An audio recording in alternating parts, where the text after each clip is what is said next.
அப்படின்னா இந்த கடவுள் நம்பிக்கை உள்ள அந்த ஆசிரியர் என்ன பண்றா, கோயில் அப்படி சுற்றி வரா, திடீர்னு ஒரு கல்லு கருக்கி கீழே வந்துடுறா, நெச்சில அடி. அந்த நாத்திகள் என்ன பண்றா, இப்படி போயிட்டு இருக்கா. அங்க பாத்தீங்கன்னா ஏதோ ஒரு குளிப்பாய் திருப்பி நீ என்னடா உள்ள போய் பாக்குறான். அங்க வந்து 100 ரூபாய் கட்டு அந்த போட்டாசி கிடைக்குது. எடுத்துட்டு வந்தாங்க 2 பேரும்.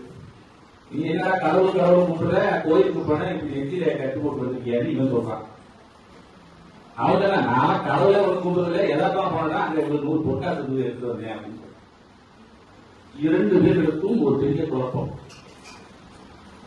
அப்ப நைட்டு கடவுள அந்த ஆசிரியருக்கு கடவுள் வந்து சொன்னாரா, இன்றோடு உன் எரி முடிந்தது, நீ அந்த தூணில் இடித்து உன் மண்டை பிறந்திருக்க வேண்டும், உனக்கு சந்து ஒழிப்பார்கள், நீ அந்த கருணையால் கடவுளுடைய கிருபையால் உனக்கு தலைக்கு வந்தது, தலை பாவியோடு போய்விட்டது. சரிதாமே, எனக்கெல்லாம் பற்றி உன்னையே கூடலையே, அவனுக்கு 100 கொடுத்திருக்கியே. அவன் மட்டும் கடவுள் மீது நம்பிக்கை இருந்து முழுமையாக இருப்பாயானால் அவனுக்கு 1000 பொருட்கள் கிடைக்க வேண்டியது 100 என்று போட்டு சொன்னார். இதுல என்ன நம்ம ஒரு சூட்சமத்தை தெரிந்து கொள்ள வேண்டும் என்றால், எதை செய்வதனாலும் முழு மனதோடு செய்யுங்கள். ஆற்றில் ஒரு நாள் ஒரு ஆர்வம் இருக்காது, அதுக்கு பலன் கிடையாது. இப்படிதான் பண்ண ஒரு ரோட்ல ஒருத்தர் போயிட்டு இருக்கான், அவனுக்கு ஒரு 100 ரூபாய் நோட்டு சாரம் நோட்டு கிடைக்கும். யாருக்கு? இந்த கோடியில் ஒருவரான குருவையே தன்னுடைய குலதெய்வமாக கும்பிடுகிறானே அவன் அன்பன்.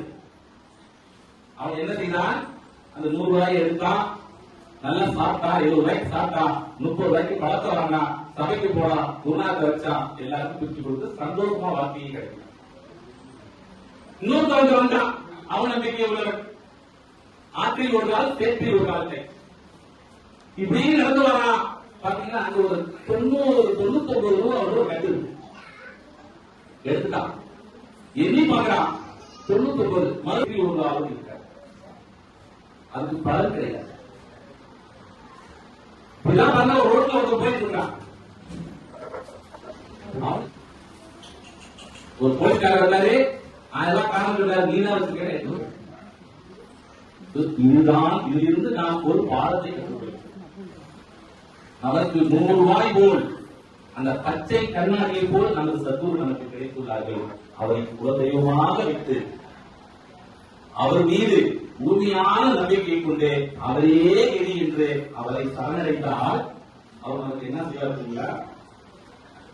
துன்பமெல்லாம் துடைப்பார், சுகமே தந்திடுவார், சும்மா இருப்பதற்கே. சும்மா இருந்தாலே போதும், வேற ஒண்ணு செய்ய. தவறினை நீக்கிடுவார், சபை நெறி காட்டிடுவார், சாதனை உரைகளையும் தந்துமே காட்டிடுவார், இருவினை போக்கிடுவார், இறைவனை காட்டிடுவார், இனி மீண்டும் வாரா வரம் தருவார் ஐயன், இனி மீண்டும் வாரா வரம் தருவார் ஐயன் என்று கூறி, அன்பர்களே, கோடியில் ஒருவராக நாம் இருக்கும் இந்த குருநாதரை எப்பொழுதும் மறவாமல் அவரிடம் நம்மை முழுமையாக சரணாகதி அடைந்து அவர் கொடுக்கும் நற்பண்புகளையும் ஆன்ம பலத்தையும் பெருமாறு இந்த குரு பூஜையை உங்கள் அனைவரின் சார்பாக அன்போடு எழுதி பேச வாய்ப்பளித்த அனைத்து அன்புடர்களுக்கும் நன்றி கூறி விடைபெறுகிறேன். நன்றி, வணக்கம். ஒரு போலீஸ்காரர் வந்தாரு, 1000 ரூபாய் காரணம் சொல்றாரு, நீதான் வச்சுக்கிறேன். இதுதான் இதிலிருந்து நாம் ஒரு பாடத்தை கற்றுக்கொள்ளும்.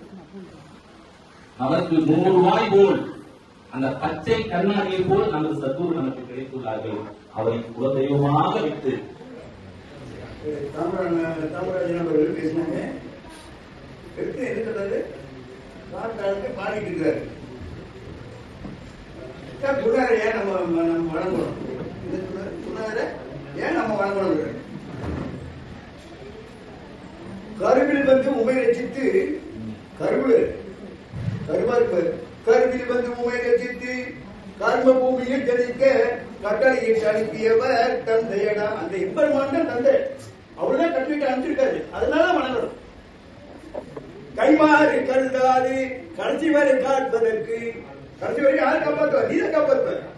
அதனாலதான் நம்ம குருவை வணங்குறோம் அப்படிங்கிறது மட்டும் அந்த இதுல அவருடைய சர்க்குருநாதன் வேறில்லை, ஞான சச்சிதானந்தம் வேறில்லை, எல்லாம் ஒன்று தானுங்க, ஏமாந்தே போகாதுங்க.